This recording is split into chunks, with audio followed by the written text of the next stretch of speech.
She texted her friends, "He's so boring in bed, I'm basically doing charity work." I saw the message over her shoulder, didn't say a word.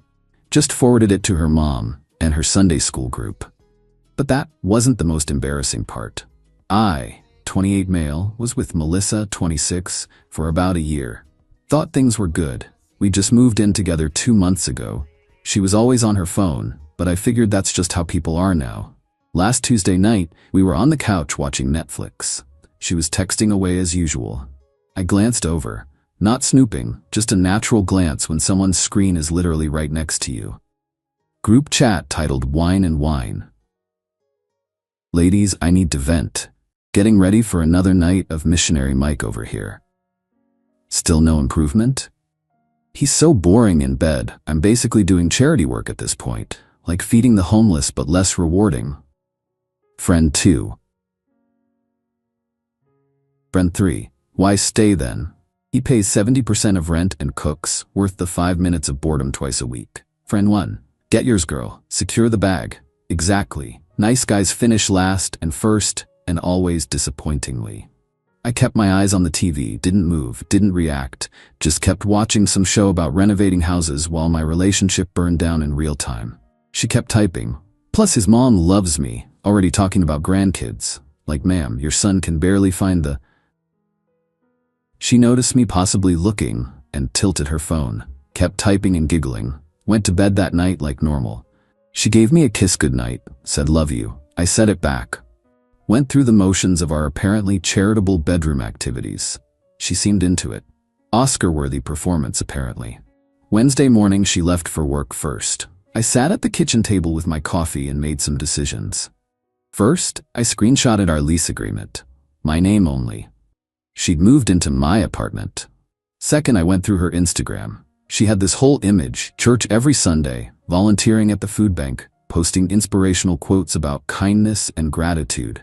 Her bio literally said, blessed and grateful. Found her mom on Facebook. Sweet lady, always commenting on Melissa's posts with hearts and prayers. Found the church's Facebook group too. Grace Community Fellowship, 847 members. Melissa was an admin. Here's the thing, I wasn't going to be petty, but if she wanted to compare our intimacy to charity work and feeding the homeless, well, her actual charity might want to know about her attitude. Started with a simple screenshot.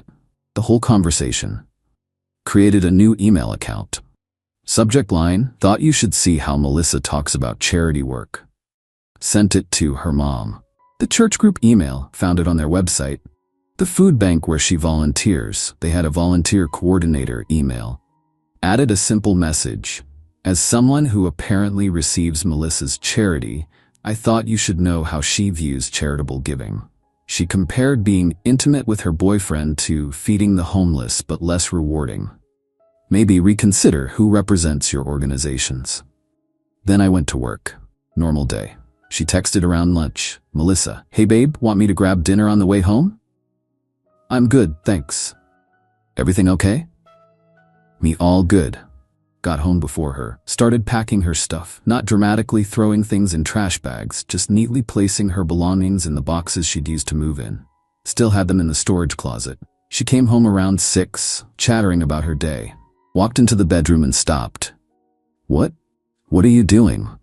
Helping you move out. What? Why? The charity is closed. What are you talking about? Me, check your phone. Her phone was already buzzing, had been for the past hour probably. She looked at it, face went white. 17 missed calls from mom, 43 unread messages, email notifications popping up. She opened her texts, I could see her mom's preview. Melissa Ann Carter, what is this email? Melissa, you sent this to my mom? And your church? My church? And the food bank? Why would you do this?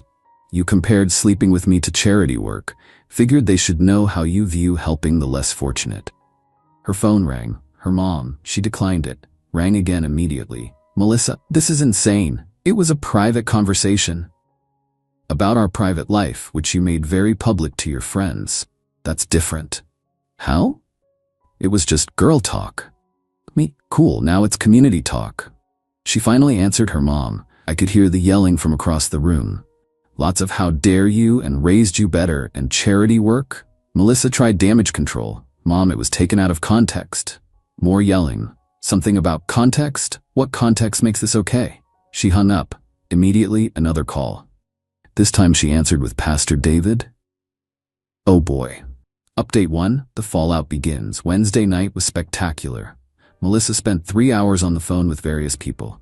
The highlights: Pastor David informed her she was removed as admin from the church Facebook group, pending a conversation about appropriate representation of Christian values.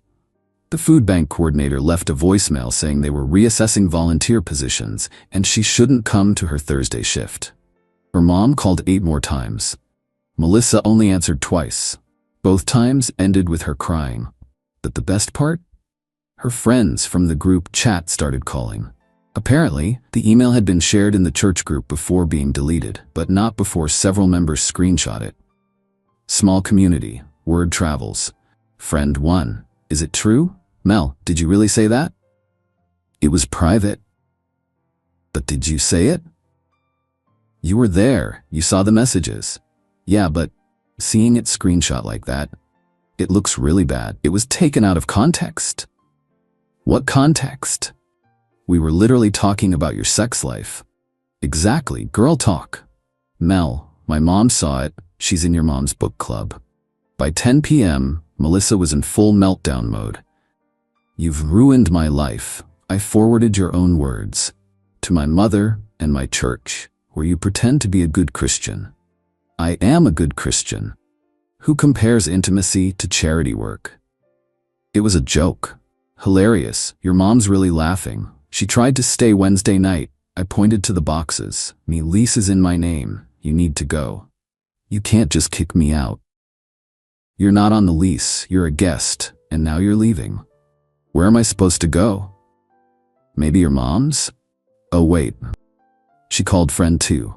20 minutes later, friend 2 picked her up, helped load the boxes. Friend 2 wouldn't make eye contact with me. As they're loading the car, friend 2, this is really messed up, what you did. Is it though? She trusted you. To not read the messages where she mocks me? It was private. So was our relationship. She made it public entertainment. Thursday morning, woke up to 73 text messages. Not from Melissa, she was blocked. From unknown numbers, her flying monkeys. You're disgusting. How dare you humiliate her? She loved you. This is abusive. You're going to hell. That last one was ironic, considering. But then something interesting happened. Got a Facebook message from someone named Janet. Hi, you don't know me, but I'm in the Grace Community Group. I wanted to say that while your method was harsh, I'm glad someone finally exposed Melissa. She's been incredibly two-faced for years, always acting holier than thou while being cool behind people's backs. She once told my daughter she was too fat for the youth group photo, but smiled in her face every Sunday. Good riddance. Got 3 more similar messages throughout the day. Thursday evening, Melissa tried coming back. Showed up with friend 1 and some guy, probably for intimidation.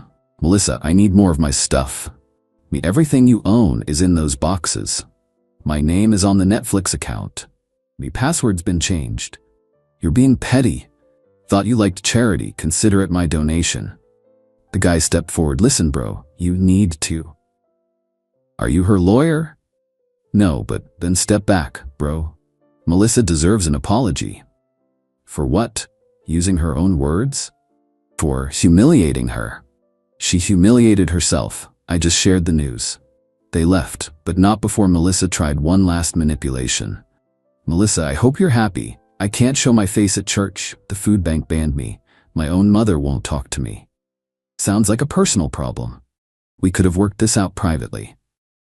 Like how you privately discussed our sex life with your group chat.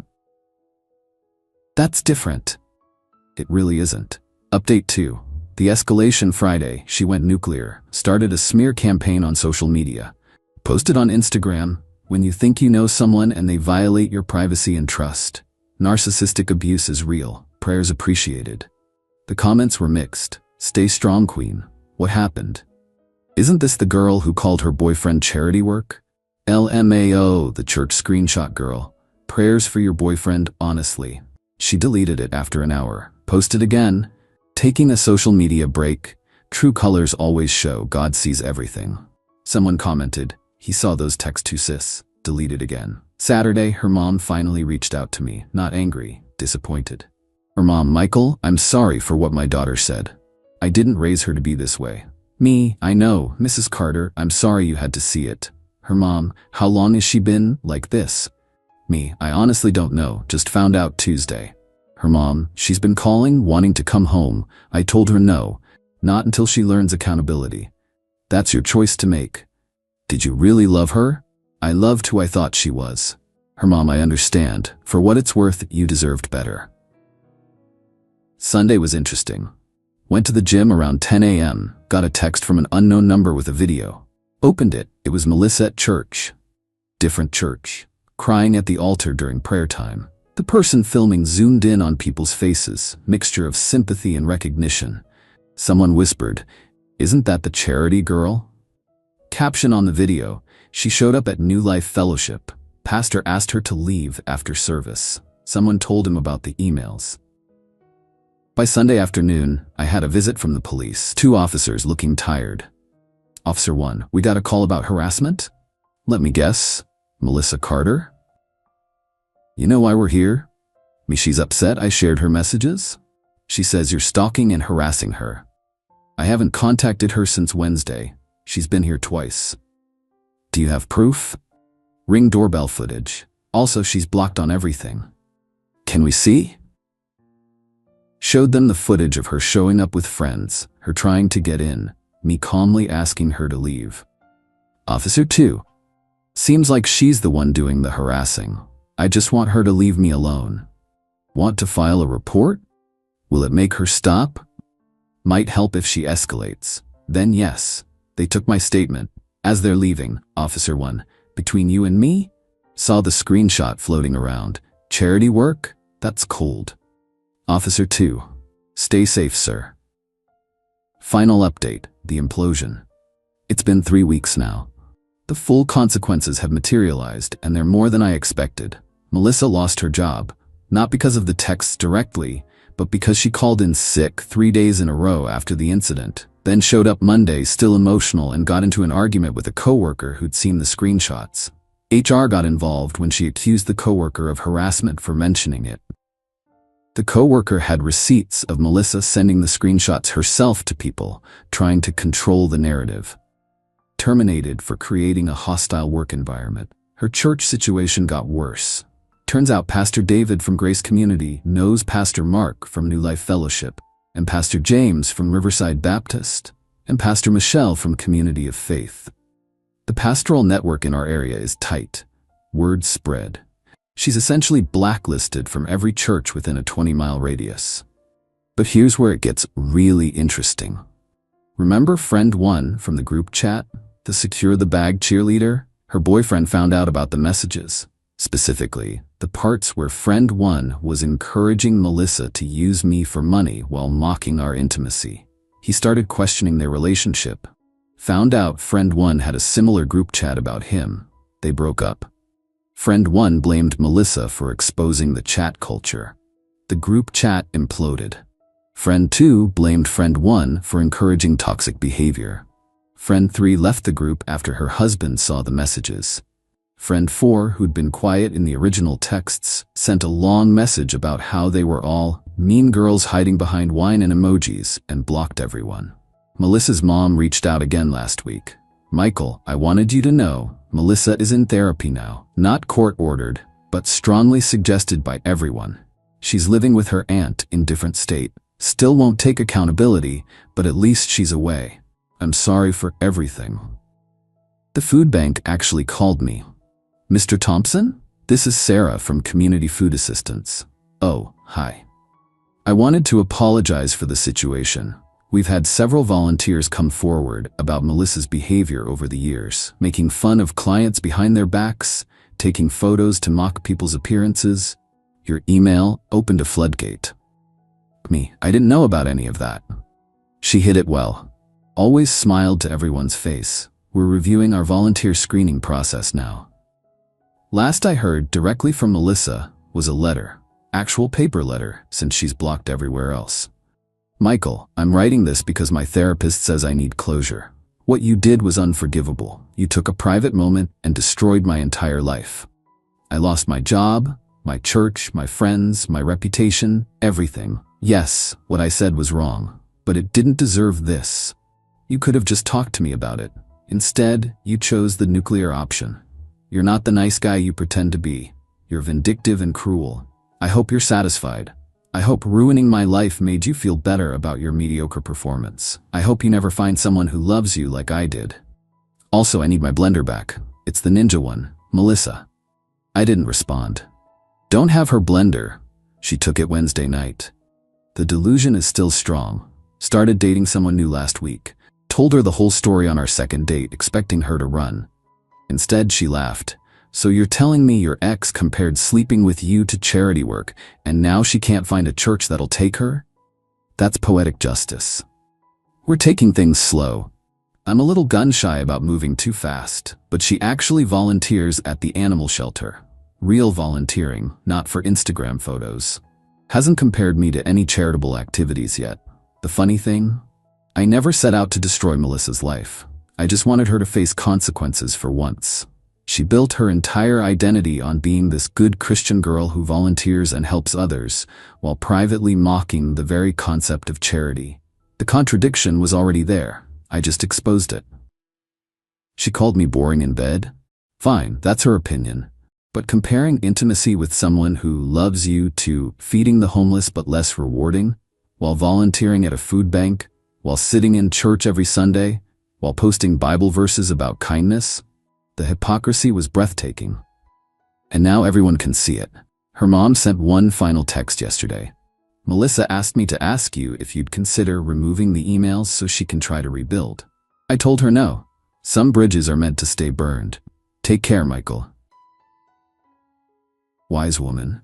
Looking back, the red flags were there. The way she'd smile at people then immediately mock them. How she'd post about gratitude while complaining about everything. The performance of being a good person while being cruel in private. I might be boring in bed, but at least I'm not banned from every church in the county for being a hypocrite. I might be missionary Mike, but I've never compared human intimacy to charity work. I might be predictable, but at least people know what they're getting. And Melissa? She learned that when you build your life on a foundation of lies and mean girl mockery, it doesn't take much to bring it all crashing down. Just one forwarded email. Just your own words, shared with the right people. The charity is definitely closed now. Permanently.